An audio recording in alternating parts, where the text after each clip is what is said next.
America എന്നൊരു പറയുന്നൊരു രാജ്യം ഒരു കോൺഫ്ലിക്റ്റിൽ ഒരു രാജ്യത്തെ ആക്രമിക്കുമ്പോഴും നമ്മൾ ന്യൂസിലെ കണ്ടതാണ്. അവരതിൻ്റെ പ്രിപ്പറേഷനുണ്ട്, തയ്യാറെടുപ്പുണ്ട്. അമേരിക്കൻ ബേസുകളുണ്ട്. ഈ പറയുന്ന ഇറാനടുത്തുള്ള ഖറ്റാറിലുണ്ട്, സൗദി അറേബ്യയിലുണ്ട്, മിഡിൽ ഈസ്റ്റേൺ രാജ്യങ്ങളിലുണ്ട്.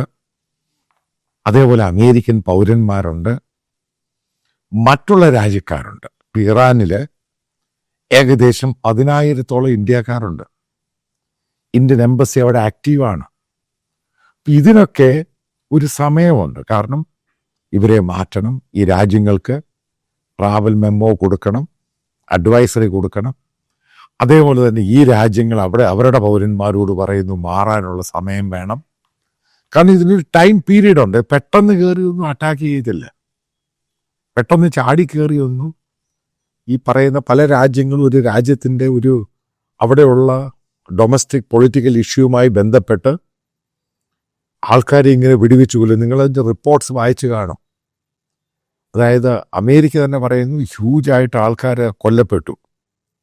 ചില കണക്കുകൾ പറയുന്നു, റസ പലവി ഷാ അദ്ദേഹം പറയുന്നു ഏകദേശം 12,000 പേരെയാണ് ഇറാനിയൻ പട്ടാളക്കാരും, മറ്റൊരു കൂട്ടർ വരെ പറയുന്നു ഇറാനിയൻ പട്ടാളക്കാർ ഇവരെ നേരിടാൻ തയ്യാറായിരുന്നില്ല, വെടിവെക്കാൻ തയ്യാറായിരുന്നില്ല.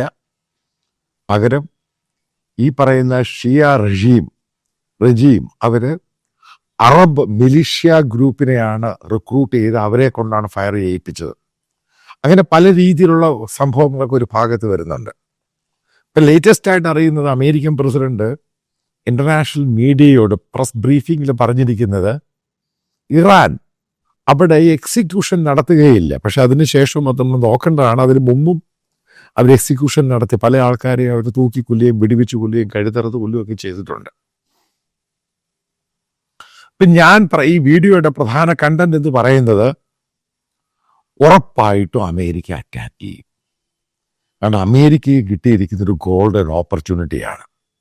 അവിടെയുള്ള ജനങ്ങൾ ഒന്നടങ്കം ഖമേനി ഡെത്ത്, ഇസ്ലാം ഡെത്ത് എന്ന രീതിയിലാണ് മൂവ് ചെയ്യുന്നത്. കാരണം കറക്റ്റ് ടൈമിംഗ് ആണ്. കാരണം അമേരിക്കൻ സേനയ്ക്ക് വലുതായിട്ടൊന്നും പ്രയാസപ്പെടേണ്ടി വരത്തില്ല. ചിലപ്പോൾ അവരുടെ അന്തർവാഹിനികളിൽ നിന്നും അതേപോലെ തന്നെ വാർഷിപ്പുകളിൽ നിന്നും മിസൈൽ ആക്രമണമായിരിക്കും ഉണ്ടാകാൻ സാധ്യത. അതേപോലെ തന്നെ എയർക്രാഫ്റ്റുകൾ അവർ ഉപയോഗിക്കും.